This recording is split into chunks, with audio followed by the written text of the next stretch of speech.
तो मुझे याद आया एक व्यक्ति जॉन कुरियाको। अब जॉन कुरियाको ने क्या कहा था? जॉन कुरियाको ने कहा था कभी भी कन्वेंशनल वॉरफेयर में पाकिस्तान भारत से कभी नहीं जीत सकता, कभी नहीं जीत सकता, चाहे उनके पास चाइनीज हथियार हो। और अब की बार समीकरण क्या है? आपके पास चाइनीज हथियार है, आपके पास कुछ अमेरिकन हथियार है, आपने तुर्किया को, आपने अजरबैजान को, आपने चाइना को अपने साथ खड़ा कर रखा है, और आपके साथ संभवतः कतर और ईरान भी खड़े थे। तब भी चाहे इन 4-5 मुल्कों को भारत ने खदेड़ा जब इनको लगा ये इनका कुछ नहीं हो सकता। इन्होंने क्या किया? इन्होंने डिप्लोमेसी का यूज किया।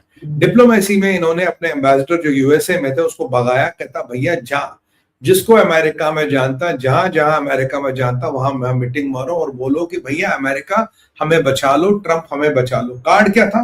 कार्ड वही था कि भाई हम न्यूक्लियर पावर है, रीजनल इंस्टेबिलिटी आएगी, अगर भारत को कंट्रोल नहीं किया गया तो पूरे खित्ते में आग लग जाएगी और ये जो न्यूक्लियर कैटास्ट्रॉफ होगा ये दुनिया संभाल नहीं पाएगी। यानी कि न्यूक्लियर बम के डर से और एक न्यूक्लियर वॉर के डर से इन्होंने अमेरिका में जूते चाटने शुरू कर दिए। और विडंबना देखिए कि 60 मीटिंगें की है इन्होंने हर प्रकार के अमेरिकन अधिकारी के साथ, मिलियंस ऑफ डॉलर्स इन्होंने फूका पीआर पे, लाइजनिंग पे। और मोटिव क्या था? मोटिव ये नहीं था कि इनकी फौज लड़ पाती, मोटिव ये नहीं था कि जो मुल्ला मुनीर कह रहा जी इतने राफेल गिरा दिए, इतने जगुआर गिरा दिए, इतने सुखोई गिरा दिए, S-400 गिराया। अगर इतनी ताकत तुम में थी मुल्ला मुनीर, अगर तुम्हारी इतनी औकात थी तो तुम्हारे लोग अमेरिकनों के जूते क्यों चाट रहे थे? ये 60 मीटिंग्स क्यों की? ये क्यों बोला कि भैया बचा लो, भारत से बचा लो, हम भारत से नहीं लड़ सकते। इसीलिए मैं तुझे कहता हूं तू CDF है, सीज फायर डिमांडिंग फोर्स का हेड। तो ये बात बिल्कुल पक्की हो गई, पाकिस्तानी कुछ भी कहे, कहीं भी कहे, सीज फायर इन्होंने मांगा था, सीज फायर मांगने ये गए थे और ये अमेरिका के पास गए, इन्होंने अमेरिका से गुहार लगाई, मालिक दे हैव प्लीड अमेरिका, साहब हमें बचा लो, भारत से बचा लो। ये बिल्कुल सही आकलन है भाइयों। अगर कुछ घंटे या कुछ दिन और युद्ध चलता, पाकिस्तान बिल्कुल खत्म था। और मैं मानता हूं ये कुछ घंटे या कुछ दिन और चलना चाहिए था, पाकिस्तान को बिल्कुल खत्म करना चाहिए था। पाकिस्तान बिल्कुल पैनिक मोड में था, कोई विकल्प नहीं। एक ही विकल्प आया, अमेरिका आप बचा लो, नहीं तो न्यूक्लियर वॉर हो जाएगी। और न्यूक्लियर वॉर के डर से अमेरिका को इन्होंने अंटे में लेने की कोशिश की। तो ये जो पाकिस्तान कह रहा था भारत ने सीज फायर किया, ये जो पाकिस्तान कह रहा था हमने कभी सीज फायर मांगा ही नहीं, ये जो पाकिस्तान ने हमारे विदेश मंत्रालय को फोन किया था, जो हमारे DGMO साहब गाई साहब के पैरों में पड़े थे, गोरों के जूते चाट रहे थे, इनकी एम्बेसी को एक डायरेक्टिव मिला, बोला जितने कॉन्टैक्ट है सबको फोन लगाओ, क्योंकि अमेरिका में कोई शॉर्ट टर्म मीटिंग नहीं देता बड़ा आदमी। बोला अगर आपके पास 6000 कॉन्टैक्ट है तो आपकी शायद 60 मीटिंगें कुछ के आसपास हो जाए। कम से कम 6000 कॉन्टैक्ट नहीं है, अगर 60 मीटिंगें करनी पड़ेगी तो 1000-2000 फोन के बाद आपको करीब 60 मीटिंगें मिलेगी। इन्होंने हर जगह फोन करवाया, हाय अल्लाह, मार दिया, काफिरों ने मार दिया। अरे पाकिस्तानियों ये क्या हुआ? तुम तो कहते हो तुम गजवा हिंद करने वाले हो, तुम तो हिंदू तुमसे डरते हैं, मतलब हम तो इस्लाम के प्रोटेक्टर हैं, ईस्टर्न फ्लैंक ऑफ मदीना है, हम तो पूरी दुनिया की उम्मत के रखवाले हैं, कहीं भी मुसलमान पिट रहा होगा हम जाएंगे उसे बचाने के लिए। और जब तुम्हें काफिरों ने पीटा, यानी कि हमने पीटे, तुम दूसरे काफिर के पास चले गए कि काफिर नंबर 1 मुझे पीट रहा, काफिर नंबर 2 तुम मुझे आके बताओ। और तुम कहते हो तुम गाजी गजनी हो, तुम कहते हो तुम इस्लाम के पहरेदार हो। पे लानत है तुम पे।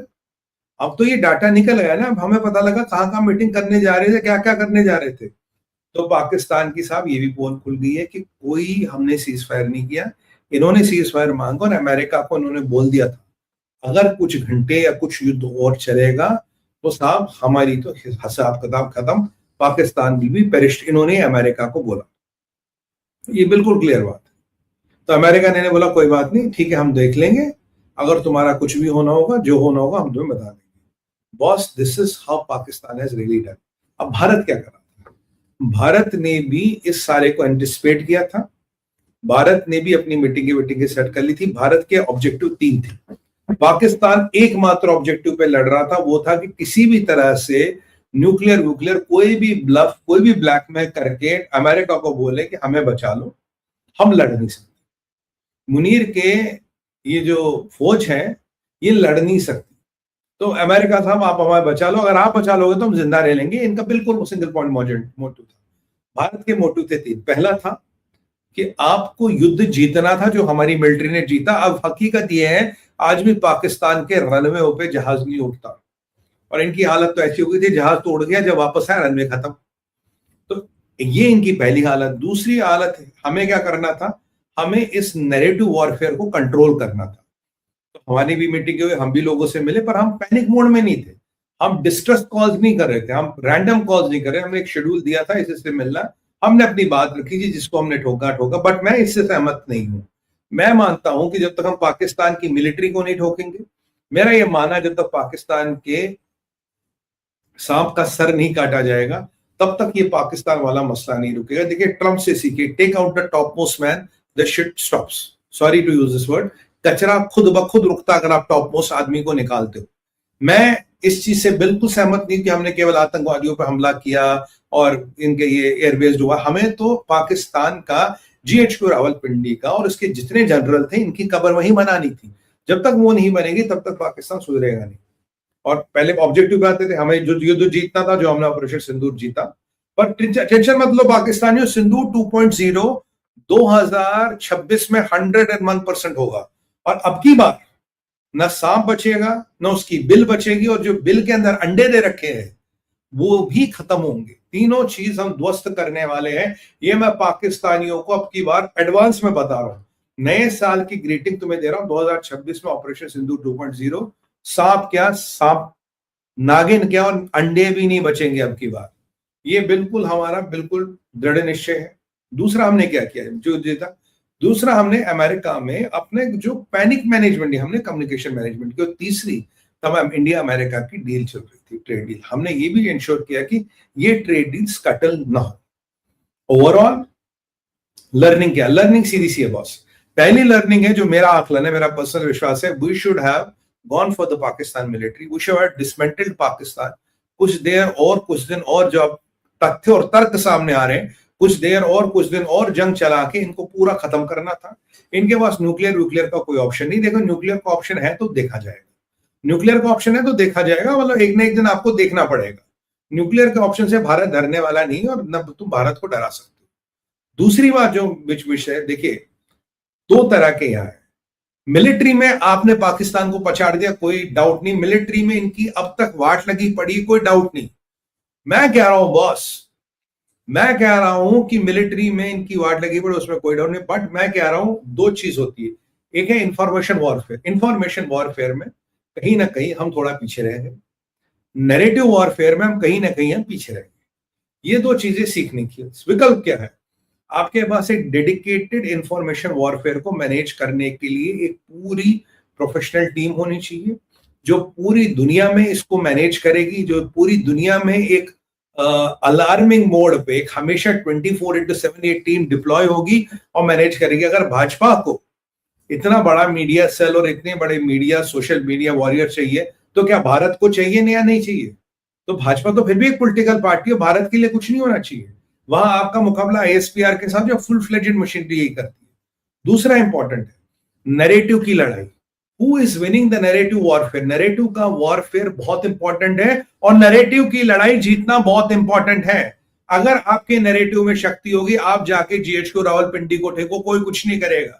अगर आप नैरेटिव बना सकते हो तो आपको नैरेटिव बनाना पड़ेगा। नैरेटिव ना मेरे से बनेगा, ना छोटे आदमी से बनेगा, बड़े आदमियों को सामने आना पड़ेगा, बड़े आदमियों को खुल के बोलने पड़ेगा। जैसे ट्रंप बोलता है, पीट हेगसेथ बोलता है, मार्को रूबियो बोलता है, उनके जनरल बोलते हैं, खुले बोलते हैं, हाँ हमने किया, हमारी इच्छा थी, हमने किया, जो किया सोच समझ के किया। बिल्कुल ऐसे ही बोलना पड़ेगा, क्योंकि नैरेटिव उससे बनते हैं भाई। सुमित पीर की बात से मैं 9 बजे किसी न्यूज चैनल के प्राइम टाइम पे बैठूं, मैं कहीं वहां 5 बजे किसी के प्राइम टाइम पे बैठूं हिंदी में, it will not make the narrative. हाँ, मैं अपने लोगों को मैसेज दे रहा हूं, बट इंटरनेशनली नैरेटिव बनाने की लड़ाई है। Information warfare, narrative warfare is as equivalent as military warfare. Military warfare के साथ ये तीनों को भी हमें कंट्रोल करना पड़ेगा। वहां हमारी कमी, एक ऑर्गेनाइज सेटअप चाहिए जो इसको कंट्रोल करे, जो बिजली से तेज, फास्टर देन लाइट, अपने नैरेटिव्स को हर जगह पहुंचाए, ताकि हमें अगली बार टीम्स को उड़ाने की जरूरत न पड़े, घर घर जाके बताने की जरूरत नहीं है।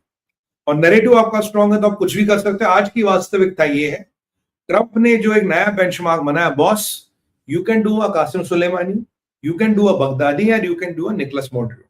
आपको मुल्ला मुनीर को लाओ यहाँ लाल किले पे, उसका हिसाब किताब करो, क्योंकि वो सबसे बड़ा वॉर क्रिमिनल है, वो सबसे बड़ा आतंकवादी है। क्योंकि सेरेमोनियल और एक picturesque settlement of scores is very important. Ceremonial होना चाहिए, पिक्चरस होना चाहिए, लोग को दिखना चाहिए।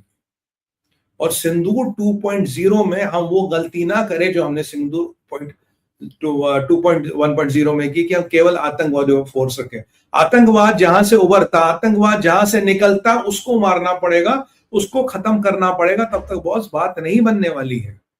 तो पर पाकिस्तानियों को आज मैं आश्वस्त करता हूं कि हम आएंगे और हम आपका हिसाब किताब करेंगे। मेरी डिमांड है, मुल्ला मुनीर को उठा के लाओ लाल किले पे, उसका हिसाब किताब तमाम, पूरा हिसाब किताब कर दो, पूरा लेखा जोखा कर लो, ताकि पूरा भारत देखे। जो भारत के खिलाफ टकराएगा, जो भारत से टकराएगा, उसका हिसाब, अगर लाल किले पे हमारा तिरंगा शान से लहराता है तो हमारे दुश्मनों को भी वहीं लटका देते हैं। ये मैसेज देना जरूरी है।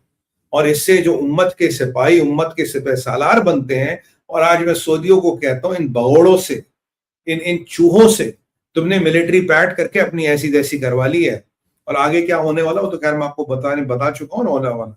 बस ये बहुत जरूरी है और हमें इस चीज की डिमांड करनी चाहिए। मैं इसकी डिमांड कर रहा हूं, मैं इसकी डिमांड कर, कि हमें इस चीज की डिमांड करनी चाहिए। We want the military action to be visibly scene.